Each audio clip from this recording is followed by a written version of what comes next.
We are live on the Captain's Log with the legend Dom Irrera. It's a pleasure, buddy. Legend my ass. Thank you. So we're going to drive? You're going to drive? Yeah, I multitask. This is the thing, you know. It's not very concerning. Look at me. I set the car automatic driving now, so now we're good. Oh, great. You feel more comfortable, Dom? No, I'm very nervous. I need a drink. Matter of fact, you do, damn it. You're the only comedian that comes in town and you got 5, 6 people you got to meet. You're like, hey, my buddy over here, I have these friends over here. It's like, what are you doing? You trying to retire in Naples? Retire. I'll never live long enough to be retired. Did you ever think about retiring from this job? What am I going to retire from? Right. I do a stand-up. How long has your career been in comedy? I mean, you started in the 80s, right? 1980, I passed at the comic strip and the improv in New York City. But how did you get to that point? Were you... The improv in New York City. But how did you get to that point? Were you doing open mics first? How did you start? I didn't want to do open mics. I was in an improv group, and I just had to stand up because we needed the money. Because I don't know if you know anything about improv groups, but they have to split everything. So we had to give money to the lighter, the director, all that bullshit. Right. So you had more production, too, with that. Yeah. And there's costs built in. And this stand-up was always easy for me because of my gift. I have a great gift that I bring to you, the less gifted.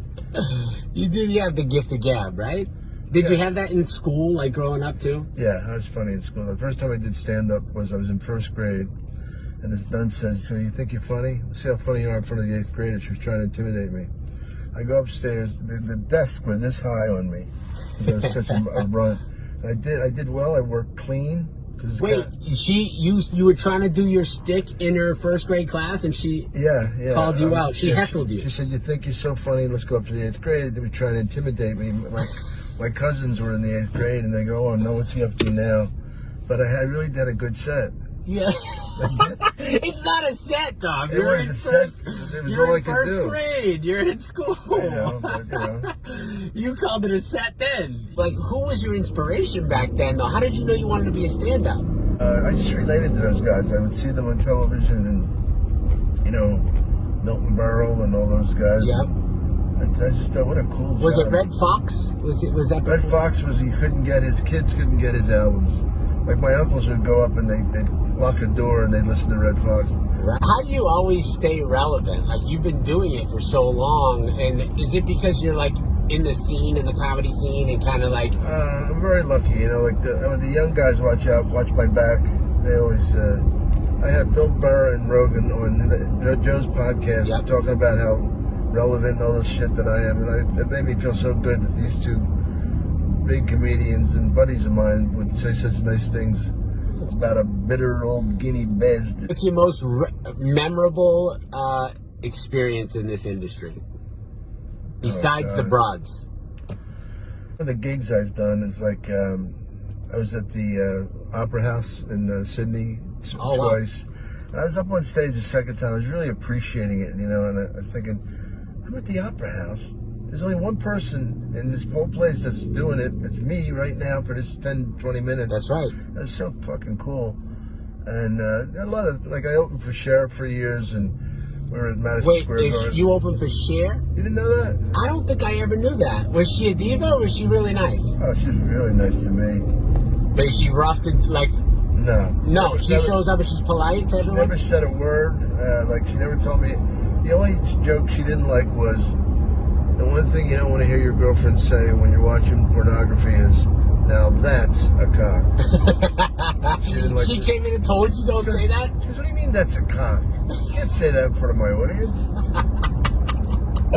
I think it's a great joke. How many times have you been told not to say the joke that you've said in the past? Like where someone basically told you can't do that anymore, John? Well, you know, things have changed. Right now, it's a lot... We had the whole thing with Richard Pryor all those years ago, and then Dirty Words, George Carlin, and all that. And now it's getting to the point where if you don't say, you would have no act if you listen to them. You know? Do you fine-tune your act because of that, or do you still do everything you want to do? I still do everything. You have to, I think, to give everyone a good show, right? Yeah, I mean, certain words, I mean, first of all, they're wrong on a lot of things. Like, they bleeped midget when I was on Jimmy Fallon's show. And midget is not an offensive term. Well, midgets are by definition diminutive people, but of proper, perfect proportions. You know, they weren't. Dwarfs are the ones that's an illness and a sickness, and that would be like more offensive. But Snow White and the Seven Dwarfs made that more innocuous, or Yeah. You know. So you have to say little people, little person, right? You have to then say "blow me." That's what you have to say. How about fucking blowing my Wait, big when you black were on cock? Fallon, did they know you were going to do that joke? I don't know. Nobody asked me my set. They didn't ask you your set. So you just went up there, you did it, but then they bleeped it? They believed it, yeah. How'd you feel about it? I thought it was so stupid that I didn't give a fuck. Yeah. Did you say that was so stupid, I don't give a fuck, live on TV? No. No, that would have been even better. Well, I wouldn't know that they were. I know, I'm teasing you. That would have been funny, though. I'm so sorry I didn't plug the band Roots, because I'm from Philly and they're from Philly. That's the only thing I saw Roots last weekend. Roots? Yeah, so they went to the concert in Orlando. Oh, were they good? They were good. They Who, were. who else was on the concert? It was a huge. Like, you mean who was? They were the headliner. Oh, okay. And so I don't know. It was a great concert, though. I enjoyed them. It's funny you said that. Remember that song "Slipping Into Darkness"? Remember that song? Yes. Who sang that? I don't know. I'm bad at that kind of stuff. It's a black group from San Francisco, I think. But these guys, you know what they said? They must have thought I was much bigger than I really am. They go, "We'd love to open for you sometime." Fuck, open for you? Think I bring an actor who's good as you? You should have said absolutely. Let me know what we need to do to make that happen. War was the name. Oh, was that right? Remember Eric Burden? Yeah, I do. War. What is it good for? Are you a big music buff? Yeah. Yeah, I'm not. I don't know anything about music. Like, I don't know history about music. I know pretty much every lyric to every Beatles song that was released. Really? You're that big of a fan, or do you just easily memorize it? Both. Damn. I remember I was in Ireland, and they said they were doing morning radio, and they said we hear that you fancy yourself an expert on the Beatles. I go, I don't know if I'm an expert, but I'm a fan, and I don't care about where John Lennon's aunt lived, that kind of stuff. I just like the song. Music, yeah.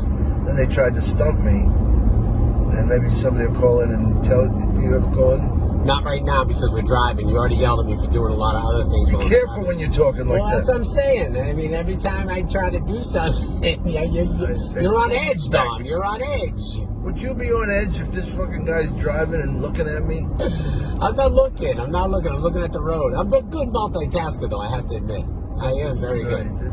I've been doing this for years, you know? Yeah, that's what some people say that are in jail now. What's your favorite Beatles song? I don't have a favorite song. You just like all of them? Well, I like some of them much better than others. But in Ireland, they said, what 3 records did Paul McCartney play drums on and Ringo wasn't on? And I knew it right away to go, man, you're too good for this room. Wait, what was it? I'm not going to tell you now. What do you mean? I don't want to Google it. I'm driving. Raise Your Voice to Not Me. The 3 songs that Paul McCartney, I'll give you guys a chance. Wrong, right. Dear Prudence, Back in the USSR, The Ballad of John and Yoko. Oh, back in the USSR. Oh, doing for Miami Beach, BOSC. Didn't get to bed last night. I like that song. Yeah, it's a good song. It is a good It was very funny at the time because they were doing like a parody of the Beach Boys. Right. California Girls, kind of. Oh, I see. Back in the USSR. Yeah. And it shows you how old the song is because there was a USSR then. That's true. That's just true. United Soviet Socialist Republic. I would have not got that, Dom. What, the Beatles song? No, what the USSR stood for. Oh. You just busted out some knowledge on me. Well, if you studied 1917, the year that the Bolsheviks went back and took over Mother Russia. Dom Irrera is my guest, guys. Don't forget, you can see him all weekend at Off the Hook Comedy Club. This is the Captain's Log. And if you like the show, let us know. Leave a comment below. Always leave a rating, of course, on iTunes or wherever you get your podcast. Dom is, I looked it up, Dom, the 74th ranked all-time comedian on Comedy Central. How much you pay him for that? Well, I did it in installments. I didn't pay them for it. You know, there's some guys that actually thought they got screwed where they were, like it really mattered. Yeah. Did they let you know, hey, Dom, you made the list of top 100? Yeah. They did? They let me know, and they also, I was one of the hosts for presenting the show. So it was me and Judy Gold, Mario Joyner, and Greg Giraldo. That's cool. And yeah, we did a show about the show. When did that come out? I don't know. I'm thinking 10 years ago, maybe. Was it? Yeah. It's a great list, though. I looked at that list, and there's nothing but bangers on it, right? Yeah. The strip club's open. I thought maybe we'd go take a peek. 11, so we got a few hours, you know? You know what's disgusting to me is like people that go eat steaks at a strip club. Oh, you never went to Rachel's in West Palm Beach? Yeah. So what's disgusting? Steaks are amazing. I know, but I can't eat meat and look at that meat. But the way that's set up, though, it's not your traditional... Look, I like Rachel's. Don't get them. I'm not putting it. They don't sponsor the show. I don't care. Yeah, but I don't want these guys. No, I'm not talking bad. I'm saying I like it. And the steaks are delicious. Right, you just don't want the legs and the steaks. Your voice went up 2 octaves. You okay? Are your balls getting squeezed? I like Rachel's setup, and I definitely have had a few steaks there. But what I don't feel like is the same is when I go into Tootsie's. Rachel's I don't get the same dancing aspect. Tootsie's? In Miami, Tootsie's. I don't go to Miami for Tootsie's. No? You got to try that. Dom Irrera, guys, on the Captain's Log. We're out. We'll see you tomorrow. We'll be back live again. Don't miss us.